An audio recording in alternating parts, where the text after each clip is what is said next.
வணக்கம். நான் கிராண்ட்மா பேசுகிறேன். எல்லாரும் மறக்காமல் சப்ஸ்கிரைப் பண்ணிடுங்க. கடந்த சனிக்கிழமை தருமபுரி பேருந்து நிலையம் அருகே புதிதாக திறந்த பிரியாணி கடையில் கிரில் மாஸ்டராக வேலை செய்துக்கிட்டு இருந்த முகமது ஆசிக் என்ற இளைஞரை ஓட்டலுக்குள்ளேயே கொலை செஞ்சிட்டாங்க. அதை பற்றி தான் இன்றைக்கி நான் பேச போகிறேன். இந்த கொலை சம்பந்தமாக சேலத்தை சேர்ந்த இரட்டை சகோதரர்கள் ஜனரஞ்சன், ஜன அம்சப்பிரியன் உட்பட 5 பேரை போலீஸ் கைது செஞ்சுருக்காங்க.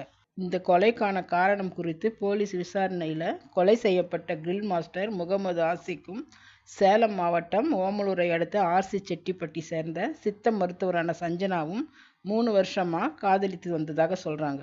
இன்ஸ்டாவில் அறிமுகமாகி இருவரும் காதலர்களாகியிருக்காங்க. இந்து மதத்தில் பட்டியலின சமூகத்தை சேர்ந்தவர் சஞ்சனா இஸ்லாமிய மதத்தை சேர்ந்த முகமது ஆசிக்கை காதலித்தது வீட்டுக்கு தெரிய வந்தது. சஞ்சனா வீட்டில் எதிர்ப்பு தெரிவிச்சிருக்காங்க. சஞ்சனாவின் தந்தை பத்திரப்பதிவு அலுவலகத்தில் எழுத்தாளராக